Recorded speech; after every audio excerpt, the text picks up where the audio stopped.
Hello students, कैसे हैं आप लोग। आज का हमारा टॉपिक है unlawful activities prevention act 1967 part 2। इससे पहले हमने पार्ट 1 में डिस्कस किया था यूएपीए के बैकग्राउंड के बारे में कि भी कौन सी परिस्थितियां थी देश के अंदर जब यूएपीए एक्ट को पारित किया गया था।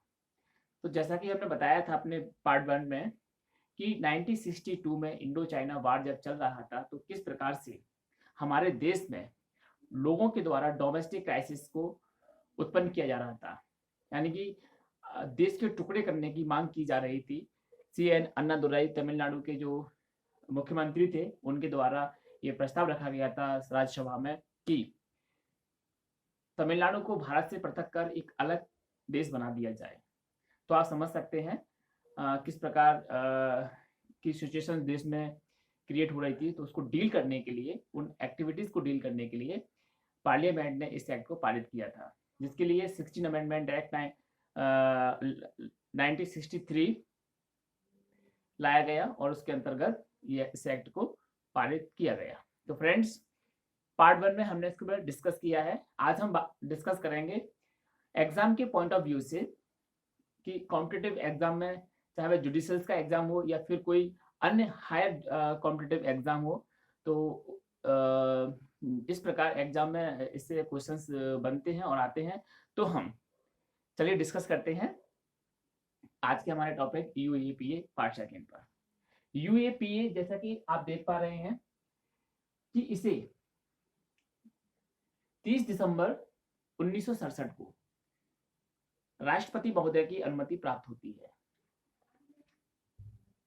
एक इंपॉर्टेंट क्वेश्चन बनता है 30 दिसंबर 1967 को प्रेसिडेंट की अनुमति प्राप्त होती है। किसी भी एक्ट में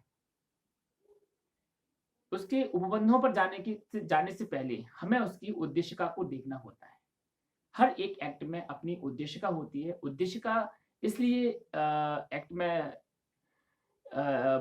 बनाई जाती है कि वह उस एक्ट के उद्देश्य का वर्णन कर सके, उसका ऑब्जेक्ट क्या है, उस ऑब्जेक्ट को क्लियर कर सके। तो यूएपीए की जो उद्देशिका है, जो प्रेम्बल है, वो बताती है कि किसी भी व्यक्ति या संगम के द्वारा विधि विरुद्ध क्रियाकलाप के निवारण के लिए इस एक्ट को पारित किया गया और उससे कनेक्टेड जितने भी मैटर्स हैं उन सब के लिए इस एक्ट को पारित किया गया है। तो फ्रेंड्स, स्टार्टिंग में ये एक्ट 1967 अनलॉफुल एक्टिविटीज पर ही लागू किया गया था, लेकिन 2004 में पोटा एक्ट के रिपील किए जाने के बाद इस एक्ट पोटा एक्ट जो था वह टेररिज्म एक्टिविटीज पर काम करता था। जब पोटा को रिपील कर दिया सरकार ने, तो फिर टेररिज्म एक्टिविटीज के लिए एक वैक्यूम सा क्रिएट होने लगा था। कोई लॉ नहीं था उस समय। तो उस कमी को पूरा करने के लिए पार्लियामेंट ने एक अलग से लॉ बनाने की बजाय हमारे 1967 यूएपीए में कुछ संशोधन किए। 2004 में एक संशोधन किया। सबसे पहला संशोधन हमें उद्देशिका में देखने को मिलता है। उद्देशिका में बताया गया कि किसी भी व्यक्ति या संगम के द्वारा कोई भी विधि विरुद्ध क्रिया या आतंकवादी कार्य को करने के लिए या उनसे कनेक्टेड जितने भी मैटर हैं या तत्समय प्रवृत्त या संसक्त मैटर को डील करने के लिए इस अधिनियम को पारित किया गया। ठीक है, तो अब इसमें से निकल के दो बात सामने आती हैं, एक अनलॉफुल एक्टिविटीज, दूसरी टेररिज्म एक्टिविटीज। इस एक्ट को हम दो क्लास में पढ़ेंगे। ठीक है, दो वर्गों में इसको हमने वर्गीकृत किया, एक और अनलॉफुल एक्टिविटीज, दूसरी ओर टेररिज्म एक्टिविटीज। तो आइए, आज का हमारा लेक्चर अनलॉफुल एक्टिविटीज पर बेस्ड है। तो फ्रेंड्स, आई होप कि आपको प्रेम्बल समझ में आई होगी। 2004 में सबसे पहला संशोधन इसमें किया गया और इसकी जिसकी जो संशोधन प्रियम्बल है, उद्देश्य क्या है, उसमें संशोधन किया गया 21/9/2004 के द्वारा। ठीक है, अब हम आते हैं डेफिने इसके एक्सटेंट पर कि इस एक्ट को कहाँ लागू, कितने क्षेत्र पर, इसकी टेरिटरी क्या होगी। तो फ्रेंड्स, ये भारत के संपूर्ण भाग पर लागू होता है, संपूर्ण भारत में यह लागू होता है। इस एक्ट की धारा 1 बताती है कि यह एक्ट संपूर्ण भारत में लागू होता है। और ये किस किस पर लागू होता है, इसके दायरे में कौन कौन आता है। तो फ्रेंड्स, कोई भी नागरिक भारत का इस एक्ट के दायरे में आता है, ठीक है, पहली बात। दूसरी, कोई भी व्यक्ति जो भारत में रजिस्ट्रीकृत पोत या विमान पर इस एक्ट के उपबंधों के प्रतिकूल यदि कोई कार्य करता है जो इसके प्रतिकूल है इस एक्ट के, तो उसे दंडित किया जा सकता है, चाहे वह फिर भारत का नागरिक ही क्यों ना, नागरिक के अलावा कोई बाहर का व्यक्ति हो, लेकिन वह भारत में रजिस्ट्रीकृत पोत या विमान पर इस प्रकार का कृत्य करता है। तो फ्रेंड, तीसरा है, सरकार की सेवा में के किसी भी व्यक्ति पर यह लागू होता है, चाहे उसका अपॉइंटमेंट भारत में किया गया हो या फिर भारत के बाहर किया गया हो, ठीक है। ऐसे बहुत से अधिकारी होते हैं जिनका अपॉइंटमेंट भारत के बाहर किया जाता है, जैसे कि आपके एम्बेसी के ऑफिसर्स वगैरह हैं, डिप्लोमेटिक एजेंट हैं, इन सबकी नियुक्ति जो है किसी भी देश के बाहर की जाती है, ठीक है। तो ये सब इसके दायरे में आते हैं। तो फ्रेंड्स, यदि ऐसा कोई कार्य इस एक्ट के प्रतिकूल किया जाता है और इस एक्ट के अंतर्गत वह भारत में दंडनीय होता है, तो उसको भी इसके दायरे में रखा गया है, ठीक है। इसके बाद आते हैं हम इसके डेफिनेशंस क्लॉज पर, जो कि बहुत इंपॉर्टेंट क्लॉज है। इसमें बताया गया है इस एक्ट में कुछ शब्दों को परिभाषित किया गया है। कुछ शब्द हैं जो इस एक्ट में आगे आएंगे, उनको क्लैरिफाई किया गया है, एकदम से उनको क्लियर बताया गया है कि इस शब्द का यह मतलब निकलता है। यदि इन शब्दों का मतलब न बताया जाए तो एक्ट में कॉन्ट्रडिक्शंस की स्थिति उत्पन्न हो जाती है, उसके निर्वचन में प्रॉब्लम आती है, ठीक है। तो हमने धारा 1 में पढ़ा था, धारा 1 में हमने पढ़ा था संक्षिप्त नाम, विस्तार और प्रारंभ, ठीक है। तो फ्रेंड्स, जैसा कि आपको पता है, इसका संक्षिप्त नाम ये है और इसका विस्तार ऑल ओवर इंडिया पर है, पूरे संपूर्ण भारत पर है। इसके बाद आते हैं हम सेक्शन सेकंड पर। सेक्शन सेकंड बताती है परिभाषा खंड, ठीक है। परिभाषा खंड में इसमें ए से लेकर के क्यू तक परिभाषाएं दी गई हैं। कभी कभी एग्जाम में परिभाषाओं के क्रम पूछ लिए जाते हैं कि कौन सी परिभाषा किस क्रम पर एक्ट में लिखी गई है। तो फ्रेंड्स, इसलिए हमें इन परिभाषाओं का क्रम प्री के लिए याद रखना आवश्यक है। प्री में इस प्रकार के क्वेश्चन पूछे जाते हैं। तो आइए समझते हैं परिभाषाओं का क्रम। वैसे आप चाहें तो अपने अकॉर्डिंग इन परिभाषाओं को याद करने के लिए अपनी कोई ट्रिक्स या अपना कोई नोट्स बना सकते हैं, या इनकी अपने अनुसार इनकी कोडिंग कर सकते हैं, जो कि आपको याद करने में इनको मतलब आसानी हो। हमने प्रयास किया है। देखिए, सेक्शन 2 में परिभाषा दी गई है, तो सेक्शन 2 में हम सबसे पहले डेफिनेशन लेते हैं ए से। सबसे पहली डेफिनेशन इसमें आती है संगम की। संगम के अंतर्गत क्या आता है, व्यक्तियों का कोई समुच्चय या निकाय। समुच्चय का मतलब होता है कि एक ग्रुप है ना, व्यक्तियों का कोई ग्रुप, वो संगम के अंतर्गत आता है। तो व्यक्तियों का समुच्चय या निकाय संगम के अंतर्गत आता है, संगम कहते हैं। बी में बताया गया है अध्यर्पण।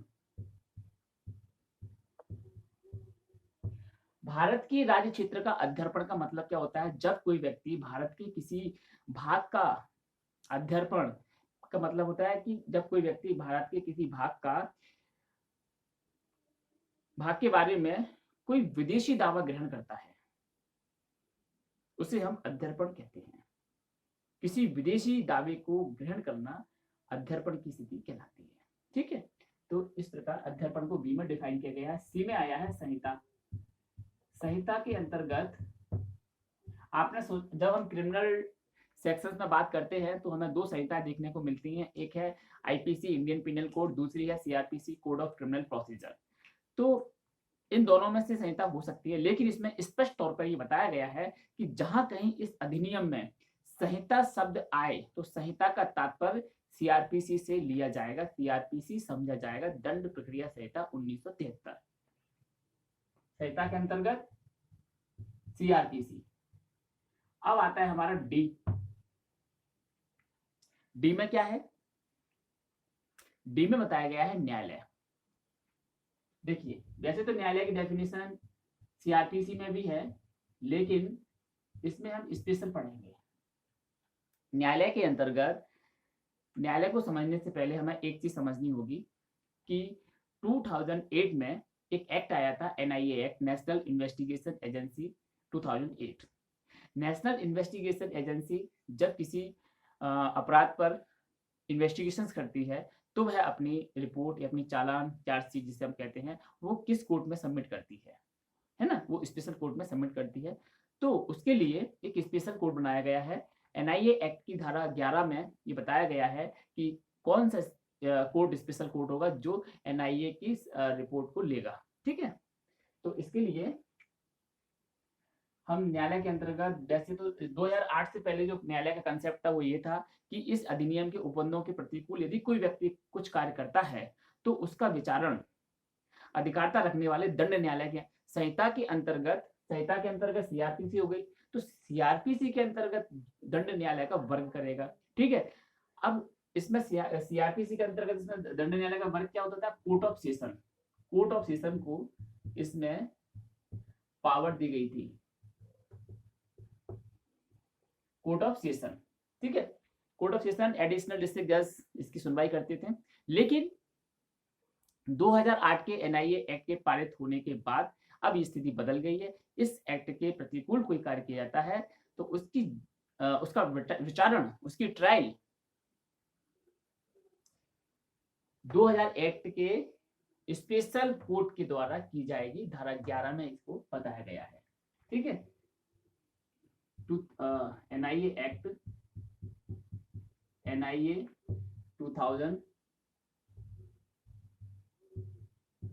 NIA act 2008। ठीक है, सेक्शन 11 और सेक्शन 21 में इसे बताया गया है, स्पेशल कोर्ट को डिफाइन किया गया है। स्पेशल कोर्ट को डिफाइन किया गया है। ठीक है, एक मिनट।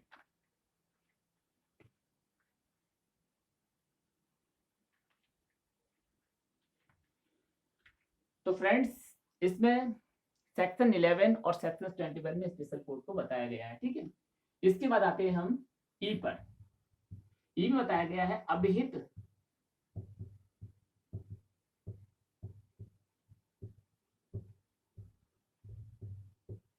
प्राधिकारी।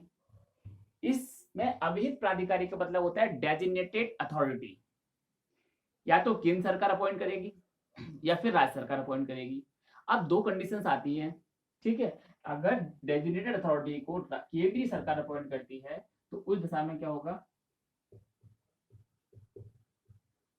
केंद्रीय। ठीक है, और यदि राज्य है, यहां पर जिस व्यक्ति को डेजिग्नेटेड अथॉरिटी के तौर पर अपॉइंट किया जाएगा वह उसकी रैंक क्या होगी? यदि केंद्र सरकार इस नियुक्ति को करती है तो उसकी जो रैंक होगी वह होगी एक संयुक्त सचिव। ठीक, यदि राज्य सरकार करती है तो इसकी रैंक होगी राज्य में सचिव की रैंक। राज्य के सचिव की रैंक का व्यक्ति होगा। यहाँ जॉइंट संयुक्त सचिव, यहाँ सचिव। ठीक है, संयुक्त सचिव के ऊपर सचिव और भी होते हैं, लेकिन इसके ऊपर ये बॉस होता है। ठीक है, स्टेट में। तो फ्रेंड्स, इस प्रकार आपको समझ में आया कि जो विहित प्राधिकारी है उसका जो अपॉइंटमेंट का जो प्रोसीजर है वो केंद्र में क्या है और राज्य में क्या है, उसकी रैंक क्या होगी। उसकी रैंक होगी जॉइंट सेक्रेटरी अगर सेंट्रल गवर्नमेंट के द्वारा किया जाता है, और इसकी रैंक होगी सेक्रेटरी ऑफ द स्टेट, यदि स्टेट गवर्नमेंट के द्वारा किया जाता है। इसकी नेक्स्ट डेफिनेशन है ई ए। इसमें 3 डेफिनेशन जुड़ी हुई है। ई ए में बताया गया है आर्थिक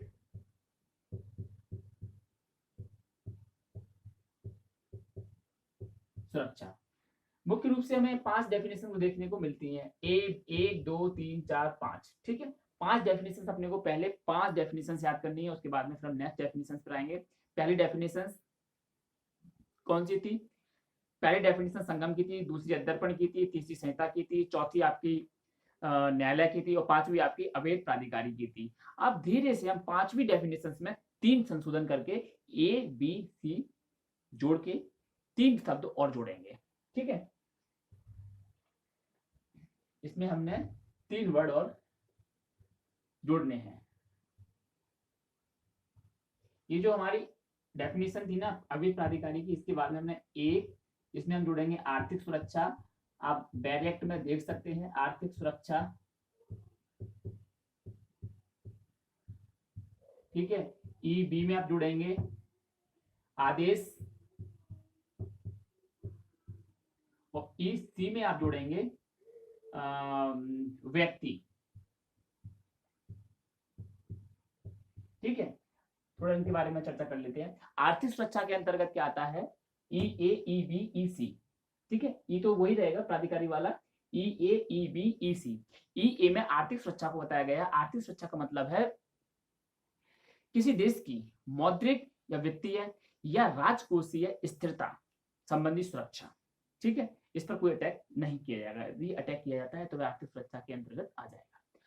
सेकंड, खाद्य सुरक्षा के अंतर्गत, खाद्य सुरक्षा है, ऊर्जा सुरक्षा है, आपकी पर्यावरण एवं पारिस्थितिक सुरक्षा है। ये सभी सुरक्षाएं आर्थिक सुरक्षा के अंतर्गत कवर की जाती हैं। ठीक है, दूसरा आता है आपका ई बी में। ई बी में बताया गया है ऑर्डर। ऑर्डर का मतलब है कि कुछ प्रोटोकॉल्स हैं आतंकवाद को लेकर के, समय समय पर सुरक्षा परिषद सिक्योरिटी काउंसिल द्वारा निकाले जाते हैं। सिक्योरिटी काउंसिल यूएन की है, जिसे आप जानते हैं, यूनाइटेड नेशंस ऑफ ऑर्गेनाइजेशन। इसके द्वारा कुछ आतंकवाद के निवारण के और दमन के लिए कुछ प्रयास किए जाते हैं, कुछ संकल्प पारित किए जाते हैं। उन संकल्पों की सिद्धि के लिए, उन संकल्पों को उनको कार्यान्वित करने के लिए जो सरकार के द्वारा जो आदेश निकाले जाते हैं, उन्हें हम आदेश की श्रेणी में रखते हैं। ठीक है, जैसे कि संयुक्त राष्ट्र परिषद के द्वारा, सुरक्षा परिषद के द्वारा जो आदेश निकाला गया है, उस आदेश के संबंध में, उस संकल्प के संबंध में हमारी सरकार ने, केंद्र सरकार ने आतंकवाद के निवारण और दमन के लिए सुरक्षा परिषद के आदेशों का कार्यान्वयन, आदेश 2007 इसके अंतर्गत आता है। ठीक है, इंटरनेशनल प्रोटोकॉल और कन्वेंशंस को फॉलो करने के लिए केंद्र सरकार आदेश निकालती है। ठीक है, इसके बाद आते हैं हम व्यक्ति शब्द पर। व्यक्ति शब्द के अंतर्गत सब कुछ आता है। देखो, व्यक्ति के अंतर्गत व्यक्ति आ गया, इंडिविजुअल कैपेसिटी में कोई व्यक्ति आ गया, व्यक्ति शब्द जिसे हम कहते हैं व्यष्टि। एक होता है व्यक्ति, दूसरा होता है व्यष्टि। ठीक है, कोई भी फर्म, कोई भी कंपनी व्यक्ति शब्द के अंतर्गत आती है। कोई फर्म ये नहीं कह सकती कि देखिए, अगर किसी को कोई अनलॉफुल एक्टिविटीज करनी है तो वह अपना फॉर्म चेंज कर सकता है, वह किसी फर्म के रूप में संगठित होकर के कर सकता है, किसी कंपनी के रूप में संगठित होकर के कर सकता है। इसलिए इस सेक्ट में डिफाइन किया गया है व्यक्ति को कि व्यक्ति शब्द के अंतर्गत क्या क्या शामिल होगा। तो व्यक्ति शब्द के अंतर्गत कोई फर्म शामिल होगी, कोई कंपनी शामिल होगी, कोई कृत्रिम व्यक्ति शामिल होगा और कोई कृत्रिम विधिक व्यक्ति शामिल होगा, है ना, और कोई पर्सनल व्यक्ति होगा और इंडिविजुअल कैपेसिटी में भी इसमें शामिल होगा। तो फ्रेंड्स, इस प्रकार हमने ई ए बी ई और सी को पढ़ा। इसके बाद आते हैं हम डेफिनेशंस एच पर, जो कि हम जा के नाम से भी जानते हैं। इसमें बताया गया है संपत्ति। देखिए, इस एक्ट के अंतर्गत अगर अनलॉफुल एक्टिविटीज और टेररिज्म एक्टिविटीज को अंजाम दिया जाता है तो संपत्ति भी तो यूज की जाएगी। बिना संपत्ति के कोई काम नहीं होगा। तो इन कार्रवाइयों में संपत्ति को जब्त करने की बात की जाती है, संपत्ति को का समर्पण किया जाता है, उसके बारे में जो कार्रवाई की जाती है।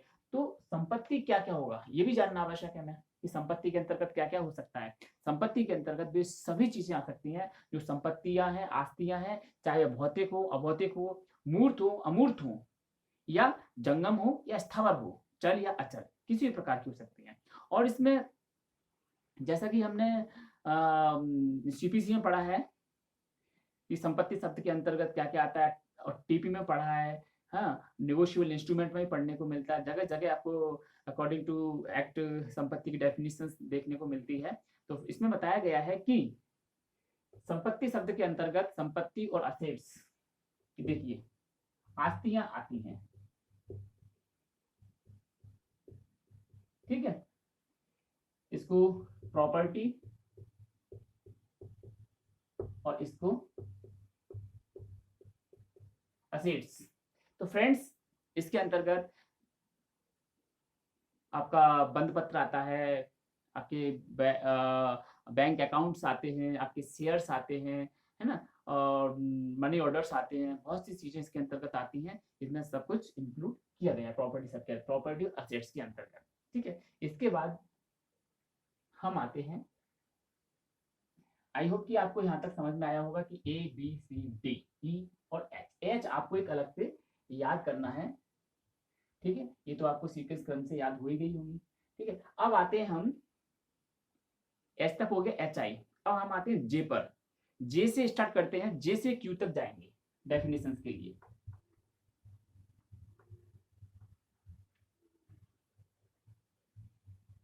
जे से क्यू तक जाएंगे। देखो जे में क्या बताया गया है, जे में बताया गया है स्टेट की डेफिनेशन दी गई है।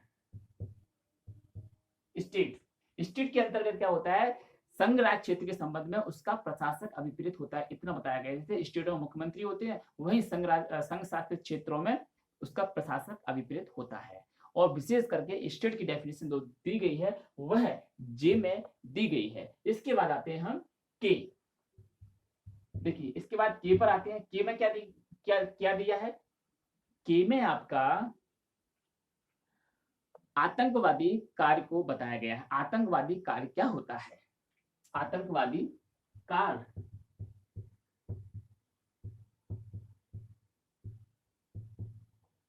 ठीक है। तो इसमें आतंकवादी कार्य के अंतर्गत अकॉर्डिंग टू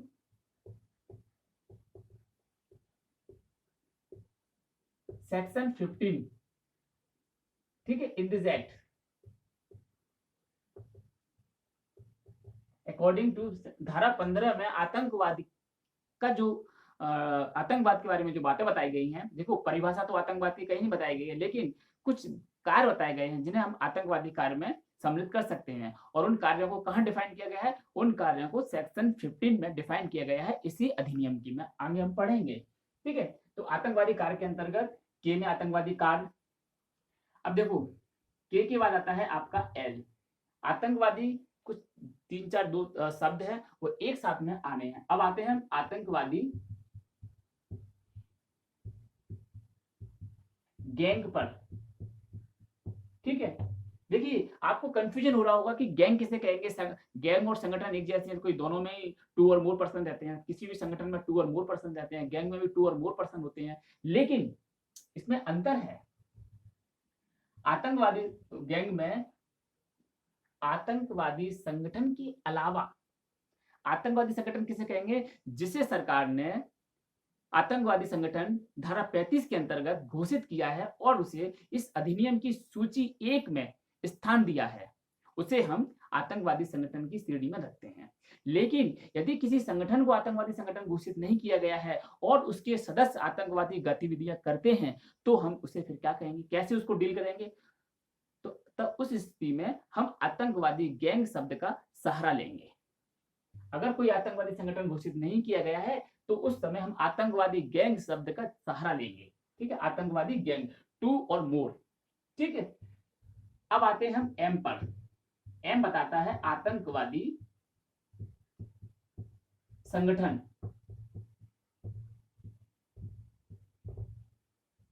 आतंकवादी संगठन जैसा कि हमने आपको बताया है कि सरकार ने आतंकवादी संगठन घोषित किया हुआ है 35 में सरकार की पावर है, केंद्र सरकार की, कभी किसी संगठन को आतंकवादी संगठन घोषित कर सकती है और उसे सूची 1 में लिस्टेड कर सकती है। आज वर्तमान में सूची 1 में 36 आतंकवादी संगठन को लिस्टेड किया गया है। इस अधिनियम के लास्ट में सूची दी गई है। एम फ्रेंड्स, एम के बाद आता है एन। सीरियल नंबर से चल रहे हैं। एन के बाद आता है एन। एन बताया गया अधिकरण। अधिकरण, इसमें बताया गया है कि अधिकरण किसे कहेंगे। अधिकरण धारा 5 के अंतर्गत अधिकरण अभिप्रेत है। ठीक है, धारा 5 इस एक्ट की धारा, अगली धारा जो आएगी 5 के अंतर्गत,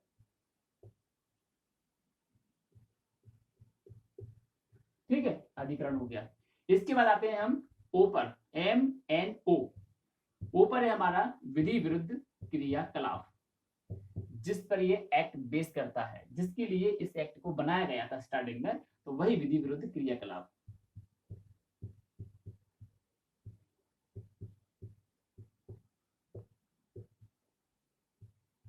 ठीक है, अब विधि विरुद्ध क्रियाकलाप हम जान लेते हैं थोड़ा सा क्या होता है।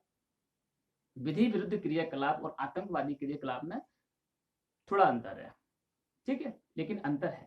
विधि विरुद्ध क्रियाकलाप उसे कहते हैं जब कोई व्यक्ति किसी भी साधन से, चाहे वह बोलकर, लिखकर या दृश्य रूपेण या संकेतों के माध्यम से कुछ ऐसा कार्य करता है जिससे भारत की प्रभुता और भारत की अखंडता डिस्टर्ब होती है, या जिससे भारत की प्रभुता या अखंडता पर कोई एलिगेशंस लगाता है, तो उस समय हम कहते हैं कि वह व्यक्ति विधि विरुद्ध क्रियाकलाप को अंजाम दे रहा है। विधि विरुद्ध क्रियाकलाप में भारत के, सामान्य भाषा में समझें तो भारत के टुकड़े करने की सोच होती है, भारत को डिवाइड करने की सोच होती है। यह एक पॉलिटिकल थिंग्स होता है। ठीक है, ये आम आदमी का थिंग्स नहीं है, ये एक पॉलिटिकल थिंग्स है। तो फ्रेंड्स, जब किसी व्यक्ति के द्वारा भारत की प्रभुता, भारत की अखंडता, प्रादेशिक अखंडता को चैलेंज किया जाता है, तब हम कहते हैं कि वह विधि विरुद्ध क्रियाकलाप है। सेकंड, जब कोई व्यक्ति भारत के प्रति द्रोह कार्य करता है, विद्रोह करता है, जो कि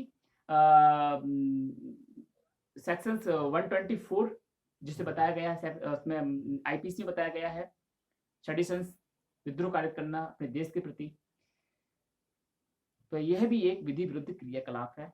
इस प्रकार के एक्ट को रोकने के लिए, कंट्रोल करने के लिए हमें इस अधिनियम की आवश्यकता महसूस हुई। जैसा कि हम पहले बता चुके हैं, 1962 में तमिलनाडु के मुख्यमंत्री के द्वारा जो मांग की गई थी, भारत के सेपरेशन की मांग की गई थी, तमिलनाडु को पृथक करने की मांग की गई थी, एक देश की मांग की गई थी भारत से, तो उस कंडीशंस में, उस क्राइसिस को डील करने के लिए हमें इस एक्ट की जरूरत पड़ती है।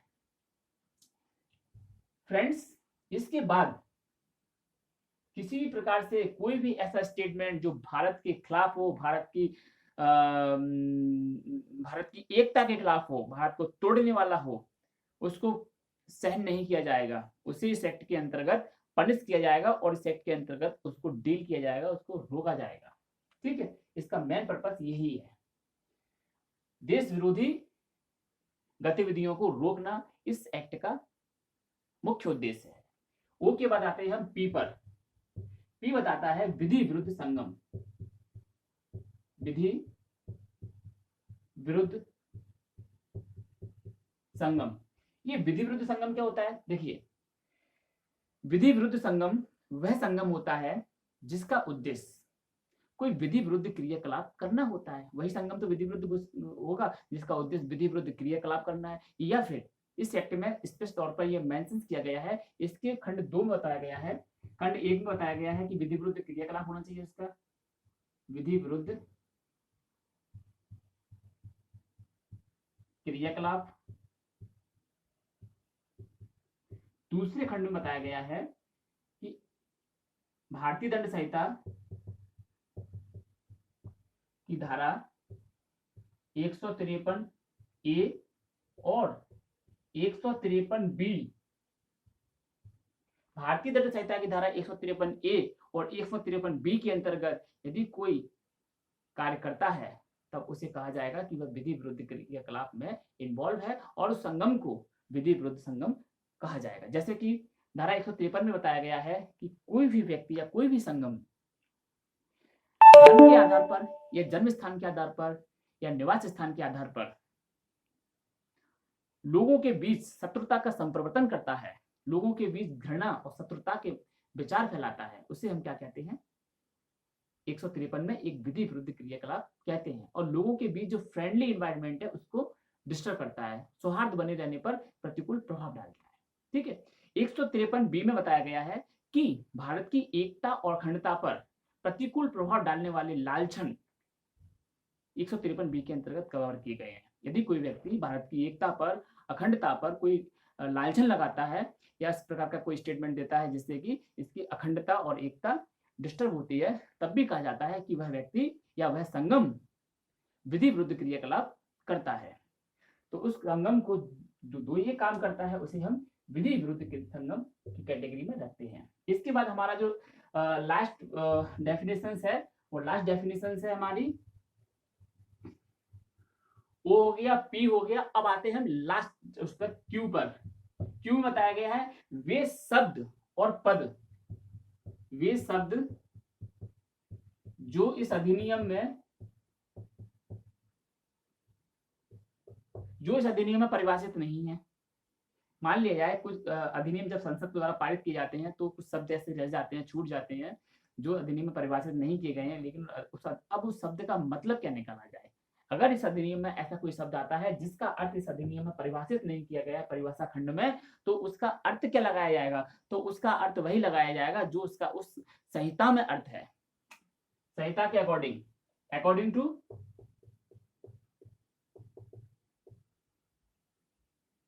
क्रिमिनल प्रोसीजर कोड, दंड प्रक्रिया संहिता, code of criminal procedure, code of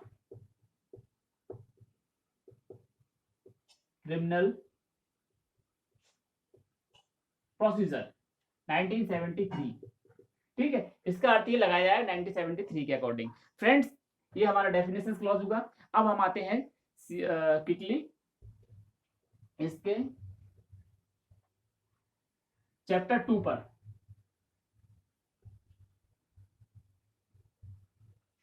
chapter 2 में क्या बताया गया है? विधि विरुद्ध संगम की बात की गई है। अध्याय 2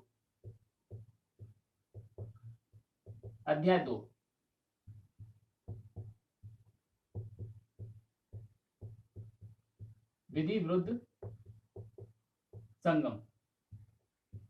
ठीक है, इसकी धारा 3 में बताया गया है केंद्रीय सरकार की ये पावर है, उपधारा 1, ये केंद्र सरकार को पावर देती है कि वह देश के अंदर किसी भी संगठन को, किसी भी एसोसिएशंस को, किसी भी एसोसिएशन को, किसी भी संगम को जो विधि विरुद्ध क्रियाकलाप में इन्वॉल्व है उसे विधि विरुद्ध संगम घोषित कर सकती है, लेकिन इसमें सरकार की मनमानी नहीं चलेगी। ठीक है, इसमें कुछ नियम है, उन नियमों के अंतर्गत, उन नियमों के साथ साथ में किसी संगम को देश में विधि विरुद्ध घोषित किया जा सकता है। सब सरकार को लगता है कि कोई संगम, कोई व्यक्तियों का समूह या समुच्चय या निकाय विधि विरुद्ध क्रियाकलाप की ओर अग्रसर है, तो सरकार उसे विधि विरुद्ध घोषित कर सकती है, विधि विरुद्ध संगम घोषित कर सकती है। सरकार की एब्सोल्यूट पावर है। लेकिन सरकार को उपधारा 2 के अंतर्गत इसमें ये बाध्यता है कि सरकार को जो नोटिफिकेशन, इसमें नोटिफिकेशन निकालना आवश्यक है। अधिसूचना जारी की जाएगी राजपत्र में, अधिसूचना द्वारा, राजपत्र में अधिसूचना जारी करके। ठीक है, 2 बताया गया है कि वे सारे फैक्ट्स और वे विशिष्टियां, सरकार की वे सारे फैक्ट्स और सारी विशिष्टियां जिनके आधार पर सरकार किसी संगम को विधि विरुद्ध घोषित करती है, वो इस अधिसूचना में सरकार को लिखने होंगे, इस अधिसूचना में मेंशन करने होंगे। ये सरकार के लिए एक गाइडलाइन है। लेकिन इसका एक परंतु है, वो यह बताता है कि सरकार को यदि लगता है कि तात्कालिक ऐसी परिस्थितियां विद्यमान हैं कि अगर वो फैक्ट्स सरकार अगर उसे बताएगी तो उससे लोकहित की हानि होगी या पब्लिक इंटरेस्ट में वह ठीक नहीं है, तो सरकार उसे बताने से इनकार कर सकती है, उसे हाइड कर सकती है उसके कारण को, कि तुम्हें जब किसी व्यक्ति पर कोई आरोप लगाया जाता है तो उस आरोपी व्यक्ति को यह बताया जाता है कि आप पर फलाना फलाना आरोप लगाया गया है, इस कारण से आपको जो है गिरफ्तार किया जा रहा है। ये कानून में बाध्यकारी है। लेकिन यदि सरकार को लगता है कि अधिसूचना जारी करने के कारण यदि व्यक्ति को या संगम को बताए गए तो उससे लोकहित की हानि होगी, तो सरकार उसको बताने के लिए बाध्य नहीं है।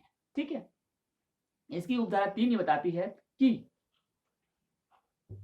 उपधारा 3 में अधिकरण को निर्देश की बात कही गई है। अधिकरण को निर्देश सरकार क्या करेगी, जब किसी संगम को विधि विरुद्ध घोषित करेगी तो उसको तभी विधि विरुद्ध घोषित कर पाएगी जब सरकार ने अपनी विधि विरुद्ध घोषणा करने की जो सूचना है वह अधिकरण को निर्देशित कर दी है। और अधिकरण को निर्देशित सरकार के द्वारा जो करने का टाइम पीरियड है, लिमिटेशन है, वो अधिसूचना जारी करने के 1 माह के अंदर, या 1 माह के अंदर अधिकरण को निर्देश जारी किया जाएगा। 1 माह के अंदर अधिसूचना जारी की है तो 1 माह के अंदर अधिकरण को निर्देश के लिए भेजी जाएगी। ठीक है, अधिकरण को निर्देश के लिए इसलिए भेजी जाती है कि अधिकरण उस पर विचार विमर्श करके ये बता सके, ये पता लगा सके कि सरकार के द्वारा जिस संगम या व्यक्ति को विधि विरुद्ध घोषित किया गया है क्या उसके लिए पर्याप्त आधार है या नहीं है। यदि संगम उसे कंफर्म कर देता है तो वह अधिसूचना आगे जारी रहेगी। यदि अधिकरण उसे डिसमिस कर देता है सरकार की इस अधिसूचना को, इस घोषणा को, तो वह डिसमिस हो जाएगी और सरकार की जो अधिसूचना थी वो लैप्स हो जाएगी। ठीक है, ये अधिकरण की पावर है। तो फ्रेंड्स, अधिकरण को निर्देश के लिए सरकार ने भेजा।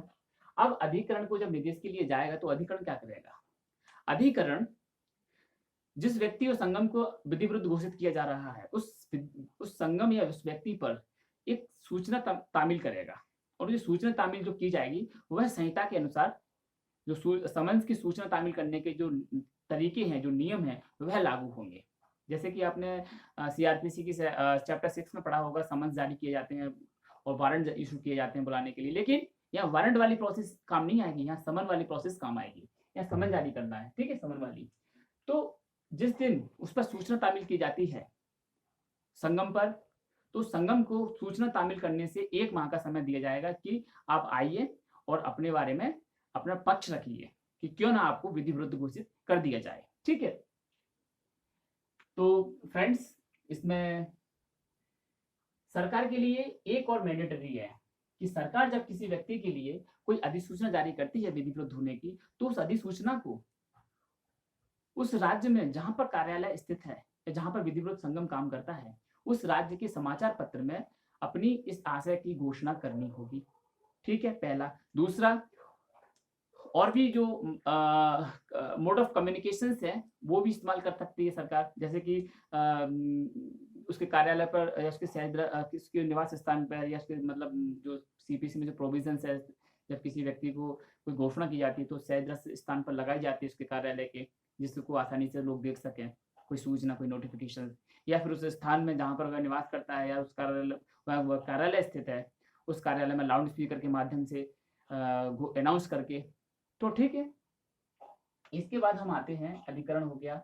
अधिकरण की जो कार्रवाइयां होंगी, अधिकरण को जो निर्देश दिया गया है, अब अधिकरण क्या करेगा? अधिकरण कौन सी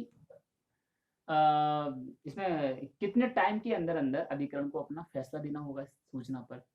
तो सरकार के द्वारा जो अधिसूचना जारी की गई थी, इसके 1 माह के अंदर निर्देश देने के लिए इनको अधिकरण को आना था 1 माह के अंदर। सरकार की सूचना से, जैसे सरकार ने आज सूचना प्राधित 1 जनवरी को सूचना दी है, 1 जनवरी को ये आदेश जारी किया है। ठीक है, तो 1 जनवरी से आपके 6 महीने कब तक होते हैं? जनवरी, फरवरी, मार्च, अप्रैल, मई, जून। ठीक है, जून तक 6 महीने जून होते हैं, या मंथ गिने जा रहे हैं ना कि डे। ठीक है, तो 6 महीने के अंदर अंदर अधिकरण को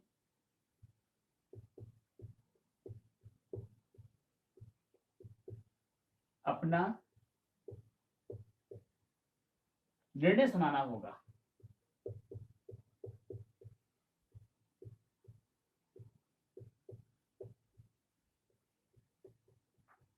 ठीक है, यदि निर्णय कंफर्म करता है तो इसे विधि विरुद्ध मान लिया जाएगा संगम को। यदि उसने सरकार की इसको डिसमिस कर दिया, इस अधिसूचना को, तो फिर उसे विधि विरुद्ध घोषित नहीं किया जा सकता।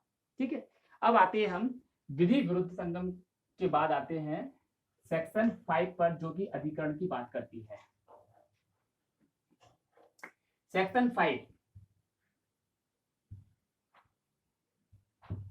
5 अधिकरण। यह अधिकरण के गठन की बात कही गई है।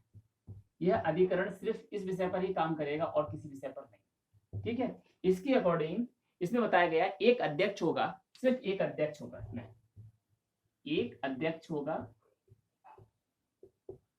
जो कि हाईकोर्ट जज होगा, जो रिटायर भी हो सकता है। ठीक है, जो ऑन सिटिंग भी हो सकता है, पदासीन भी हो सकता है।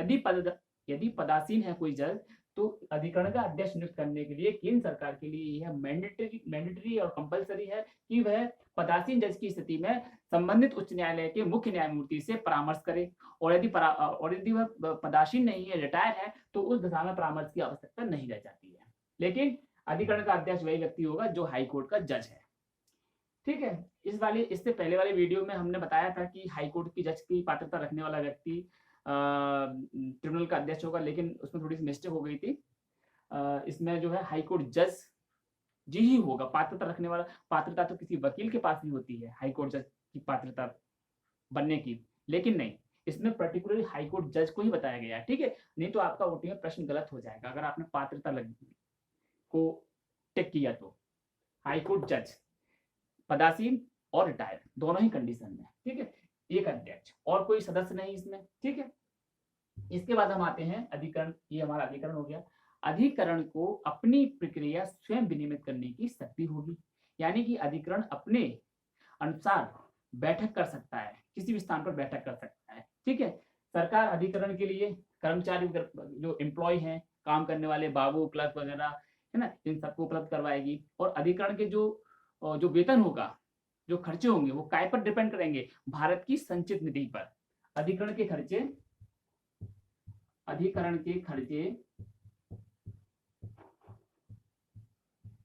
भारत की संचित निधि से दिए जाएंगे। संचित निधि। ठीक है, तो फ्रेंड्स, और अधिकरण के द्वारा जो कार्रवाइयां की जाएंगी वह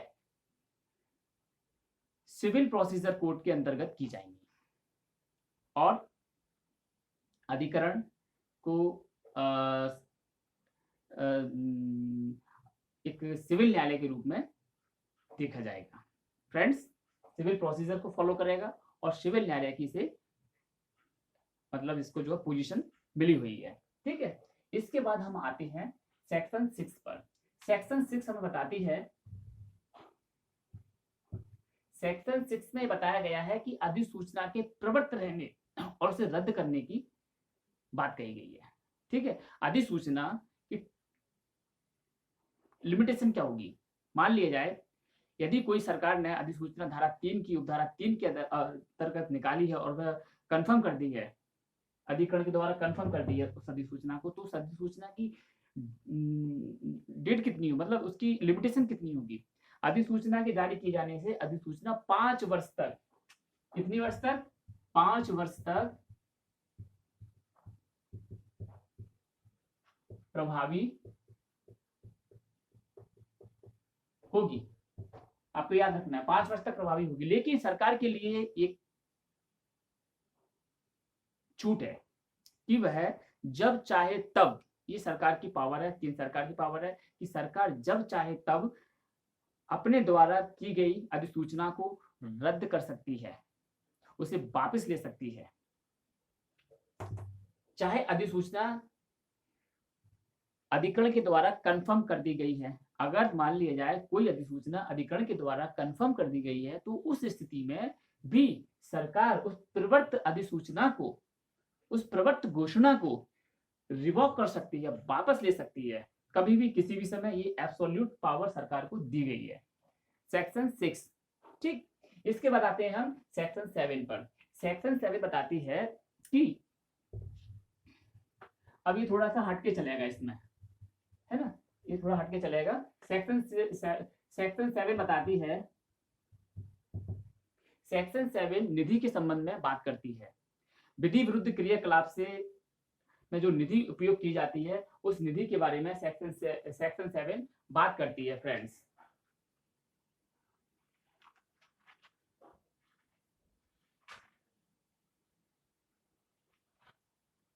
किसी विधि विरुद्ध संगम की निधियों से उपयोग पर प्रतिबंध करने की शक्ति सेक्शन 7 में दी गई है।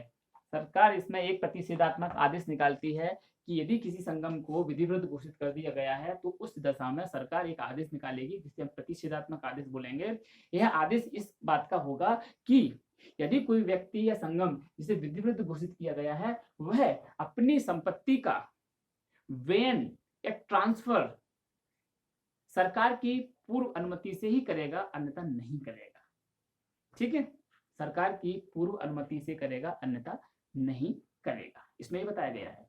मान लिया जाए यदि किसी व्यक्ति के लिए सरकार ने कोई ऐसी प्रतिषेधात्मक आदेश निकाला हुआ है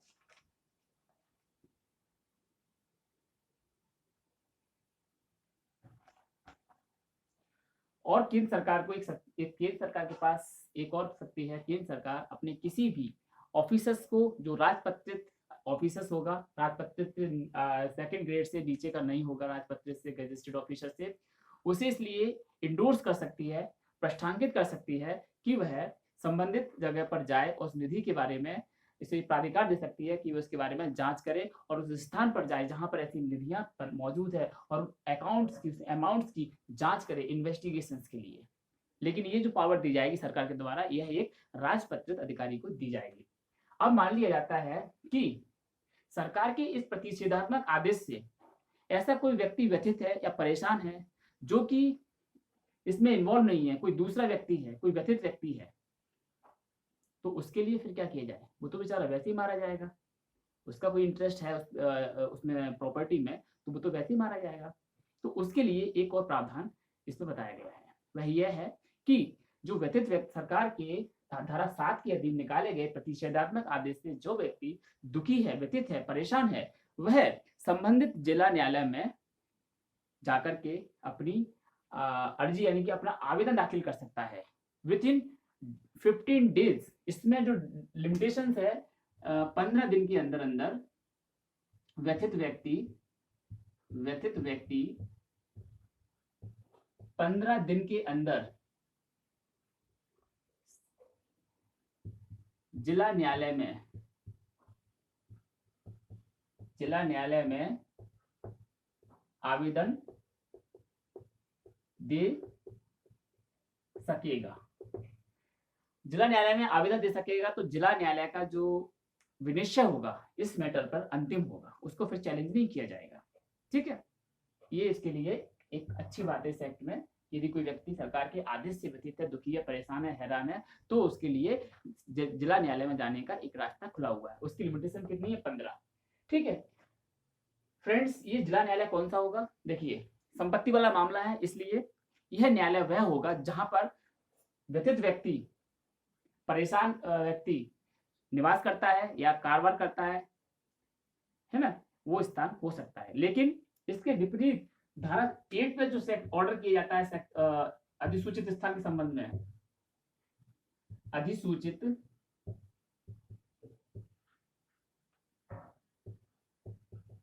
स्थान के संबंध में ऑर्डर है।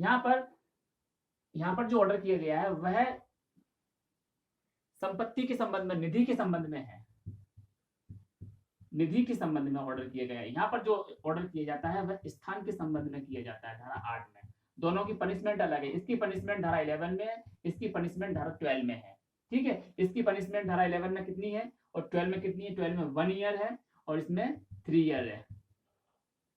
ठीक है, और विद फाइन भी है, साथ में फाइन भी है।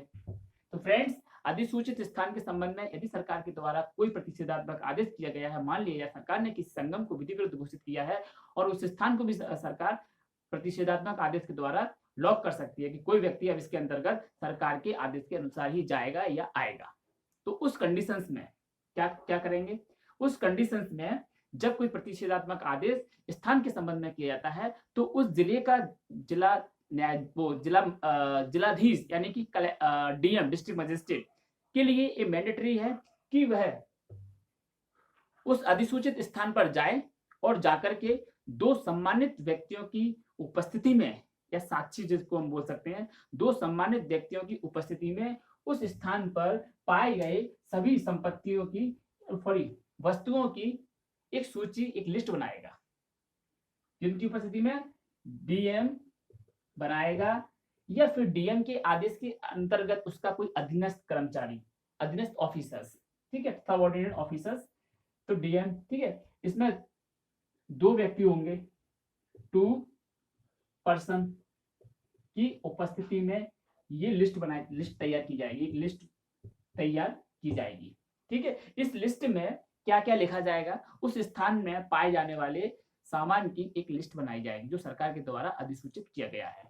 इस लिस्ट में क्या क्या नहीं लिखा जाएगा, इस लिस्ट में जो तुच्छ प्रकृति के, जिनकी प्रवृत्ति तुच्छ है, उन तुच्छ प्रवृत्ति के सामान को नहीं लिखा जाएगा, जैसे कि ओढ़ने पहनने के वस्त्र है, बिछाने के वस्त्र है, खाना बनाने के बर्तन है, अगर कोई किसान है तो उसके कृषि के औजार हैं, कोई शिल्पकार है तो उसके शिल्पकारी के औजार हैं। इन चीजों को छोड़ करके, इन आर्टिकल्स को छोड़ करके जो उस स्थान में मिलता है उन सबको जिला मजिस्ट्रेट या जिला मजिस्ट्रेट के आदेशों के अधीन कोई व्यक्ति एक लिस्ट तैयार करेगा, उस लिस्ट में इनकी जो है इनको जो है उसको मेंशन किया जाएगा, दो सम्मानित व्यक्तियों की उपस्थिति में, ठीक है।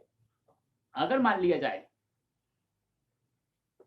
दो सम्मानित व्यक्तियों की उपस्थिति में, ठीक है, अब कोई मान लिया जाए कोई व्यक्ति अधिसूचित स्थान में प्रवेश करता है तो या उस प्रतिषिद्ध आदेश का उल्लंघन करता है, उस दशा में कोई भी पुलिस अधिकारी जो एसआई की रैंक से नीचे का ना हो, यानी कि उप निरीक्षक से पंक्ति में नीचे का ना हो, किसी व्यक्ति को अरेस्ट कर सकता है, इस धारा के प्रयोजनों के लिए निरुद्ध कर सकता है, डिटेन कर सकता है इसे, ठीक है। और यदि कोई महिला है तो महिला को डिटेन जो है किसी महिला के द्वारा ही, महिला पुलिस अधिकारी के द्वारा ही किया जाएगा। तो फ्रेंड्स, इसमें मान लिया जाए जैसे हमने जिला कोई व्यक्ति धारा 7 में सरकार के निधियों के संबंध में जो प्रतिषेधात्मक आदेश पारित किया गया था, उससे कोई व्यक्ति यदि दुखी था तो उसने जिला न्यायालय में आवेदन दाखिल किया 15 दिन के अंदर। इसी प्रकार प्रतिषेधात्मक आदेश के संबंध में कोई व्यक्ति दुखी है, परेशान है, हैरान है उस जगह के संबंध में, तो देखो जहां अधिसूचित स्थान मौजूद होगा उस स्थान के जिला न्यायालय को अधिकारिता दी गई है। मान लिया अधिसूचित स्थान आगरा में है तो आगरा के जिला न्यायालय को अधिकारिता रहेगी, जिला न्यायालय को अधिकारिता यहाँ मिली हुई है।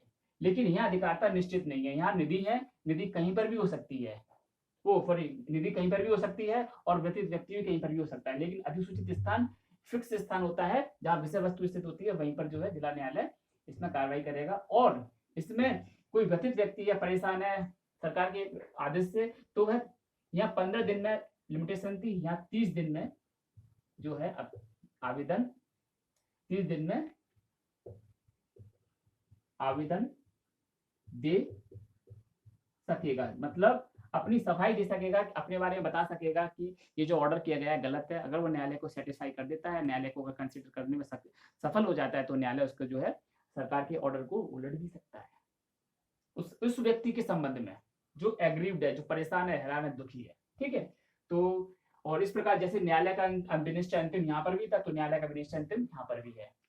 अब आते हैं हम धारा 7 में निधि के संबंध में प्रतिषेधात्मक आदेश, धारा 8 में स्थान के अधिसूचित स्थान के संबंध में प्रतिषेधात्मक आदेश, धारा 9 में आते हैं। देखिए यहाँ पर जो एप्लीकेशन दी गई है, ये आवेदन दिया गया है, ये आवेदन और अधिकरण को जो आवेदन दिया गया था, अधिकरण के समक्ष जो आवेदन किए गए थे, अधिकरण के समक्ष जो आवेदन किए गए थे, उन आवेदन की प्रक्रिया क्या होगी, इससे बताया गया है धारा 9 में कि आवेदन की प्रक्रिया क्या होगी, ठीक है। धारा 9 में ये बताया गया है कि आवेदन की प्रक्रिया क्या होगी, आवेदन को निपटाने में किस प्रक्रिया का सहारा लिया जाएगा, ठीक है। धारा 9 इस एक्ट की बताती है आवेदनों के निपटारे में अनुसरण की जाने वाली प्रक्रिया के बारे में धारा 9 में बताया गया है, और बताया गया है कि अधिकरण के द्वारा या न्यायालय के द्वारा उसके समक्ष प्रस्तुत किए जाने वाले आवेदनों के निपटारे में, उनके अनुसरण में जो प्रक्रिया फॉलो की जाएगी वह सीपीसी की प्रक्रिया फॉलो की जाएगी। कौन सी प्रक्रिया फॉलो की जाएगी? Procedure, code of civil procedure, code of civil procedure, ठीक है, 1908, ठीक है। आवेदन, यहाँ आवेदन की बात कही गई है। अब आते हैं हम इसके पनिशमेंट वाले चैप्टर पर, ठीक है। हमारा ये अध्याय 2 खत्म होता है, अध्याय 3 पर हम जल्दी से क्विकली करते हैं। अध्याय 3, अध्याय 3 में बताया गया है पनिशमेंट, अपराध एवं शास्तियां, ठीक है। शास्तियों के बारे में, अपराध एवं शास्तियों की बात कही गई है।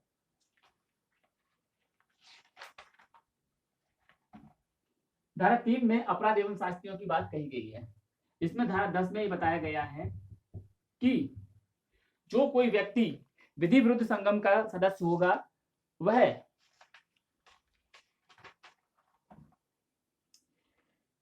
देखिए, कोई भी व्यक्ति केंद्र सरकार के द्वारा जो अधिसूचना निकाली गई थी धारा 3 की उपधारा 3 के अंतर्गत, और वह प्रभावी हो गई है, वह अस्तित्व में है, यदि उस अस्तित्व में रहने वाली अधिसूचना के बाद में कोई व्यक्ति किसी विधि विरुद्ध संगम का सदस्य होता है, उसमें बने रहता है, उसमें कोई कार्य करता है, तो उस व्यक्ति को पनिश करने की बात कही गई है। तो उसके लिए पनिशमेंट की बात धारा 2 में बताई गई है। धारा 2 में पनिशमेंट जो है वो है 2 साल का, 2 वर्ष। यदि मान लिया जाए 2 वर्ष ये नॉर्मल कंडीशन में है, यदि विधि विरुद्ध संगम का सदस्य होते हुए, बने रहते हुए, मान ली, देखो जब तक कोई संगम विधि विरुद्ध नहीं होता, जब तक कि सरकार उसको घोषणा नहीं कर देती है। सरकार ने घोषणा कर दी, सरकार ने उसको नोटिफाई कर दिया, उसके बाद में आप उसके साथ में जुड़ते हो, कनेक्ट होते हो और कोई गतिविधि करते हो। मान लिया जाए कोई संगम विधि विरुद्ध है और आप उसके साथ में जुड़ते हैं और इस प्रकार कोई गतिविधि करते हैं, कोई आयुध वगैरह, कोई ऐसे खतरनाक पदार्थ, एक्सप्लोसिव मटेरियल जिनसे सामूहिक विनाश कारित हो सकता है, और यदि किसी व्यक्ति की इस सामूहिक गतिविधियों में मृत्यु हो जाती है, तो वह व्यक्ति भी मृत्यु या आजीवन कारावास से दंडित किया जाएगा। मृत्यु या आजीवन, ठीक है। और फाइन तो सब में लगता ही है, जुर्माना।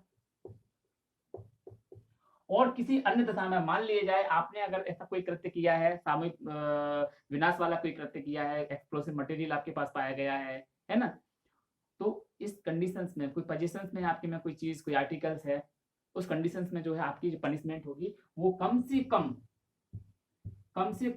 5 वर्ष से कम नहीं होगी, कम से कम 5 वर्ष तक, और अधिकतम आजीवन कारावास, अधिकतम आजीवन,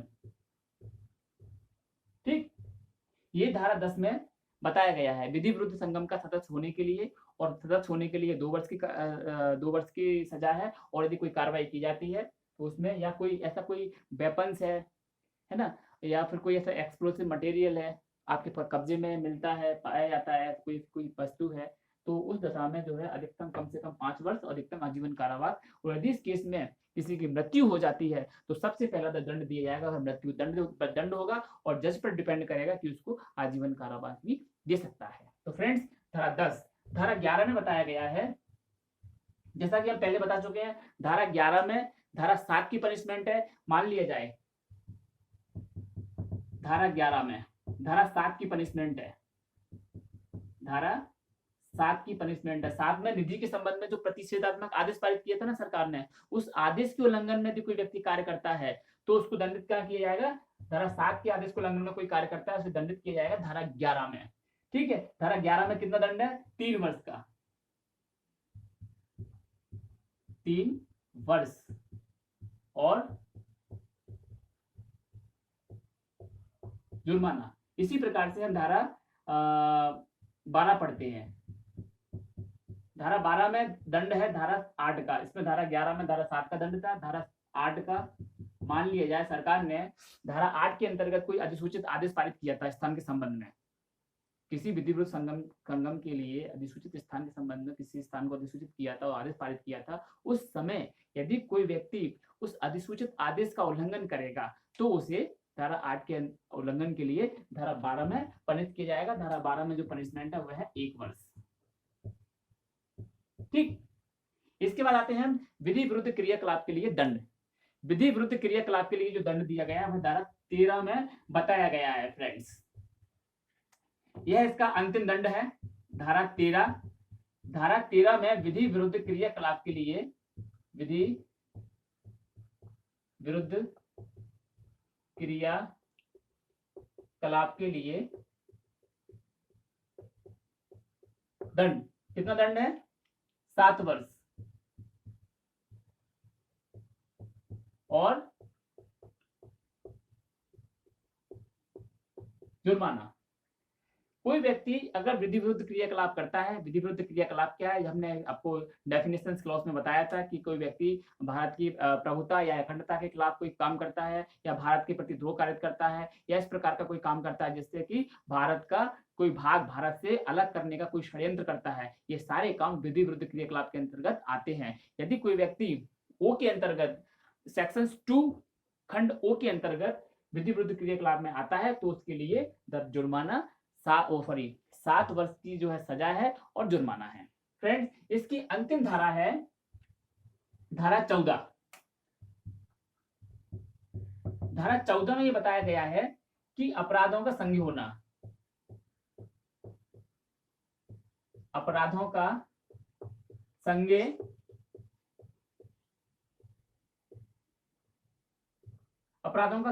होना। ठीक है, इस अधिनियम के अंतर्गत सभी अपराध संज्ञेय होंगे। धारा 14 में ये बताया गया है। कुछ नहीं, धारा 14 में अपराधों के कॉग्निजेंस की बात करता है। इस अधिनियम के अधीन सभी अपराधों को संज्ञेय इसलिए बनाया गया है कि जैसा कि आप जानते हैं कि संज्ञेय अपराध में इन्वेस्टिगेशन एजेंसी को डायरेक्ट ही उसका संज्ञान लेने की शक्ति मिल जाती है और वह उसका इन्वेस्टिगेशन स्टार्ट कर देते हैं। लेकिन वहीं यदि कोई अपराध असंज्ञेय होता है तो उस कंडीशंस में इन्वेस्टिगेशन एजेंसी को डायरेक्टली इन्वेस्टिगेशन करने की पावर नहीं मिलती है।